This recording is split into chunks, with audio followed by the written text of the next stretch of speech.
Hé, bonjour! Moi c'est écrit. Et toi? Qui es-tu? Alors, je suis Nicolas Leleuerne, je suis directeur des ateliers Canopée de Beauce et jusqu'à l'année dernière, j'étais professeur de lettres, histoire, géographie, EMC dans un lycée professionnel des métiers du bâtiment. Et toi, pourquoi tu es là? Qu'est-ce que tu viens faire à Ecritech?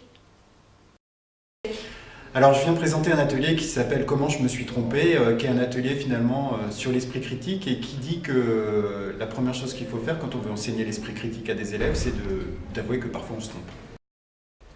Oui, alors qu'est-ce qui mérite d'être dit sur ton activité? C'est quoi les plus-values? Oui, en fait, ce qu'il veut dire, c'est qu'est-ce qui est bien, quoi? La plus-value de mon atelier, c'est plutôt de réfléchir ensemble à se dire comment on peut faire pour montrer aux élèves que l'esprit critique, c'est quelque chose qui est important dans la vie, dans la mesure où finalement c'est une sorte de boussole qui nous permet de ne pas se faire avoir. Et quelque part, j'aimerais bien un jour déconstruire ma présentation justement avec des collègues. Et puis l'autre plus-value, c'est peut-être de se dire d'avoir l'humilité de se dire que même si on travaille sur 3 ans, on n'est qu'une étape dans le parcours d'un élève sur l'esprit critique. Et c'est quelque chose qui se travaille tout au long de la vie. Je vais avoir 40 ans et je pense que mon esprit critique, il n'est pas tout à fait au point encore. Et quels sont les outils numériques qui s'y prêtent à développer cet esprit critique? L'esprit critique, c'est une démarche, pas des outils. Après, les outils, il y en a plein. Moi, j'utilise un docu-fiction qui s'appelle Bye Bye Belgium. Les élèves se font avoir dans la mesure où ils ont l'impression que c'est réel. Ça vient de YouTube, c'est marqué juste en bas que c'est sorti en 2006. Moi, je l'ai fait le 4 septembre 2015.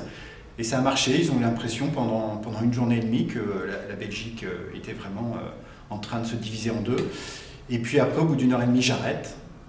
Et je leur dis, là, en fait, je vous ai eu. Et l'idée, c'est de se dire à un moment donné, de ne pas arriver en fait avec un argument massu. Par exemple, ils me parlent beaucoup des Illuminati.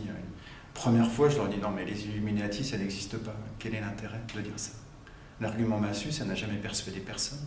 Donc moi, mon objectif, c'est de leur montrer que finalement, on peut discuter, on peut échanger, et je crois beaucoup à la conviction par l'échange. Alors après, sur les outils, j'utilise une plateforme qui s'appelle Moodle, qui est une plateforme d'apprentissage, qui est d'abord un cahier numérique pour les élèves, pour qu'ils soient là ou pas là, qu'ils puissent suivre.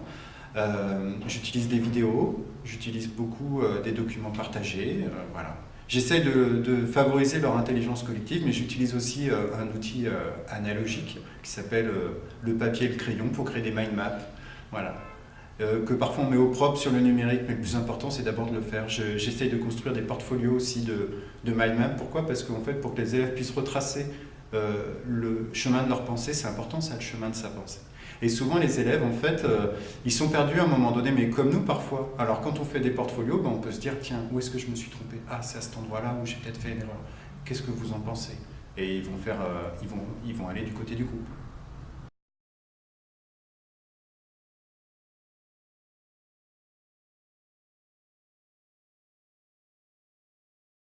Alors, maintenant, l'épreuve.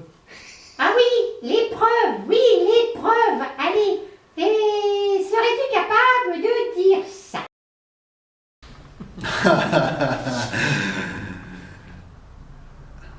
C'est parti? Alors, les chaussettes d'Ecritech sont-elles chouettes, archi chouettes? Aussi chouettes que sèches sont les chaussettes de l'archi-duchesse. Bravo.